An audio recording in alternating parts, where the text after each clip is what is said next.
Donc Léo Warinski, bonsoir. Bonsoir. Vous êtes le directeur musical de La Passion selon Sade de Silvano Busotti qui se joue dans la mise en scène Tourtoisinte jusqu'à dimanche à l'Athénée. Oui.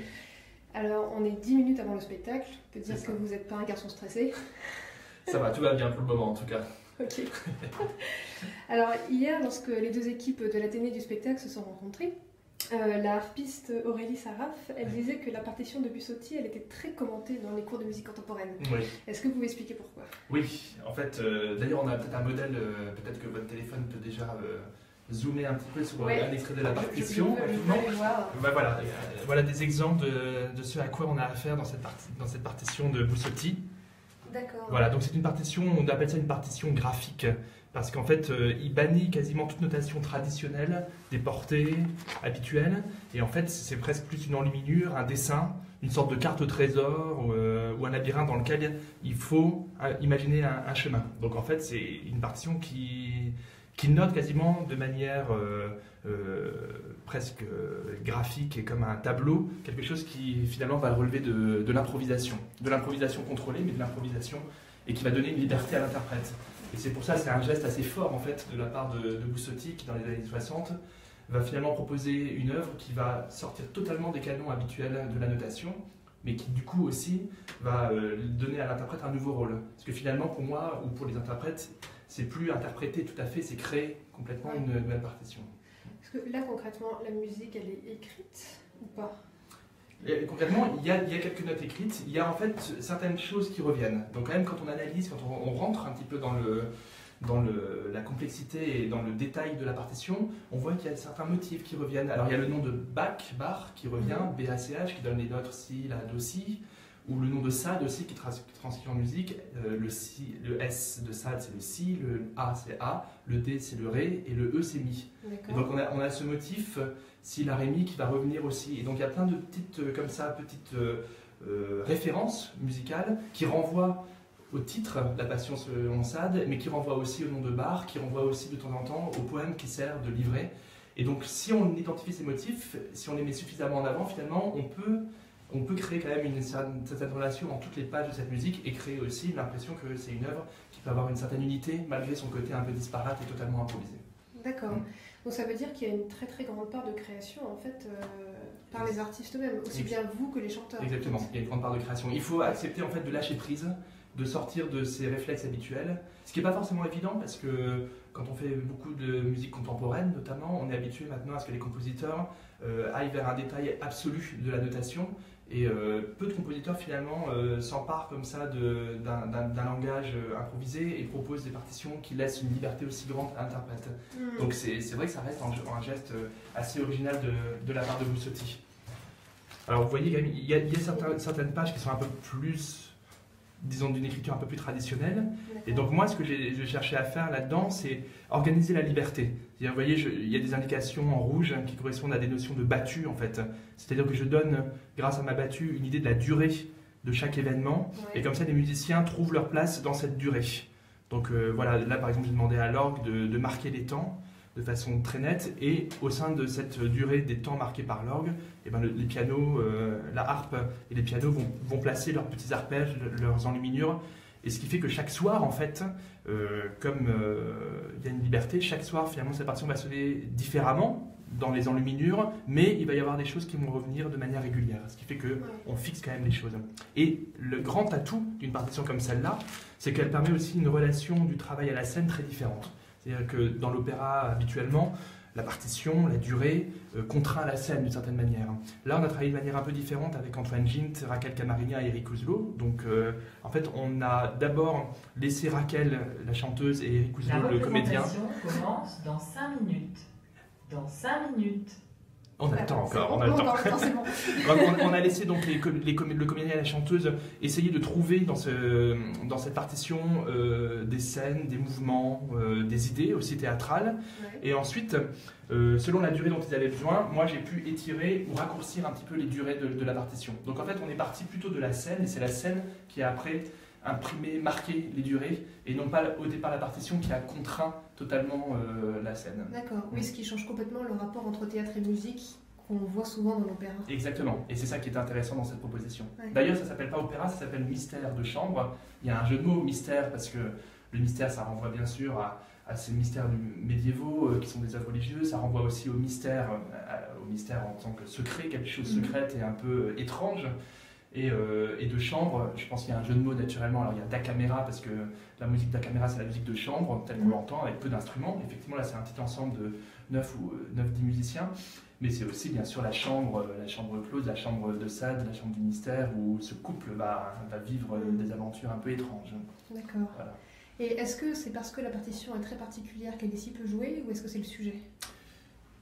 Les deux choses. Au début, je pense que le sujet a pu intriguer beaucoup. Le titre est très fort, mais dans l'Italie des années 60, proposer La Passion selon Sade. D'ailleurs, Busotti n'a pas pu donner le titre La Passion selon Sade, c'est-à-dire que ça a été refusé. C'était La Passion selon X, par exemple, ou alors selon Sade tout seul, mais accoler les notions de passion et de Sade, ça a été assez compliqué. Et c'est vrai qu'il y a une dimension de provocation qui est très forte et qui peut peut-être freiner. On le voit actuellement, hein. On est quand même dans une société actuellement où c'est parfois dur de dire les choses, ou en tout cas dès qu'on évoque des problèmes qui peuvent être liés à la religion, à l'égalité homme-femme, tout de suite on sent que ça peut cristalliser des tensions, ou en tout cas la polémique. Et donc moi je trouve que la polémique a du bon. Je pense qu'un sujet comme La Passion selon Sade peut avoir un sens très fort actuellement, mais ça peut aussi en freiner certains. Et la deuxième chose, il est vrai quand même qu'une partition comme ça a de quoi effrayer et décourager certains musiciens, parce que Busotti le dit d'ailleurs lui-même de façon assez provocante encore, il est finalement peut-être le seul à pouvoir diriger cette pièce, parce qu'il est le seul à avoir la clé d'accès à sa musique. Cela dit, on a rencontré Busotti en Italie, je l'ai rencontré, et quand il a su qu'on allait monter cette pièce, il en était très heureux plutôt, et il nous a dit « amusez-vous avec ». Donc voilà, en gros, vous avez laissé carte blanche. Il a laissé carte blanche. Et il nous a envoyé un petit message, parce qu'on a créé ce spectacle à Nîmes il y a quelques mois, et il a entendu l'enregistrement, il nous a plutôt fait des compliments, et il était très, très content de la version qu'on lui a proposée de cette Passion selon Sade. D'accord. Ouais.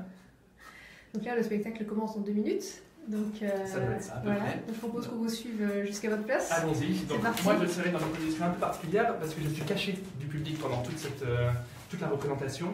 Je suis vraiment hors scène, et je dirige les musiciens vraiment du côté jardin.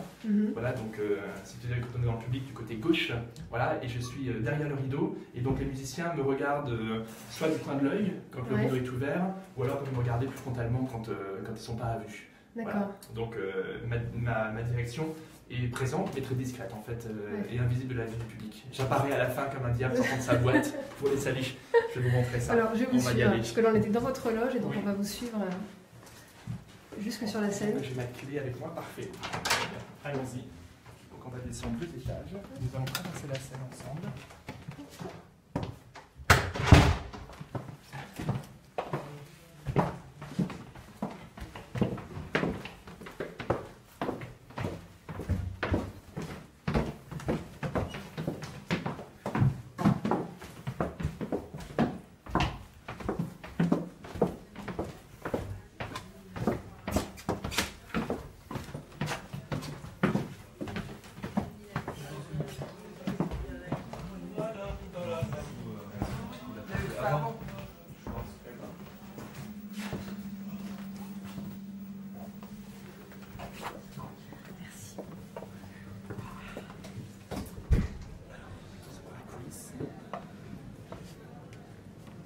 On entend la rumeur du public.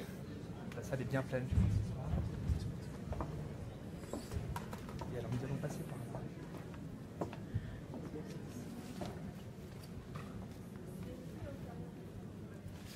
Alors vous voyez Lise qui se prépare.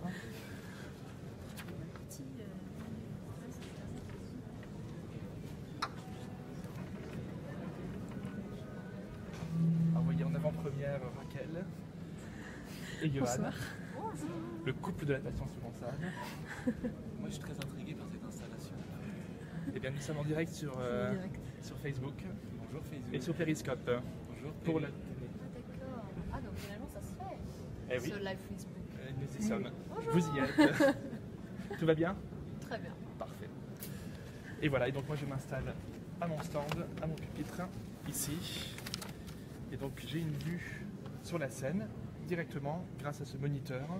J'ai une caméra qui me permet de voir tout ce qui se passe sur scène parce que j'ai aucun contact direct avec Raquel ou avec Eric. Tout se fait de façon sensitive. Raquel et Eric, ils vous voient d'où, eux? Ils ne me voient pas. Ils me sentent, mais ils ne me voient pas. De temps en temps, je trahis un peu les secrets de la production et je me décale un petit peu sur la gauche, invisible du public, mais pour que Raquel puisse me voir. Voilà. Mais aussi, moi, c'est mon rôle aussi, je suis aussi ce que fait Raquel, ce qu'elle propose, et j'écoute ce qu'elle fait et je me cale aussi par rapport à son tempo et les musiciens.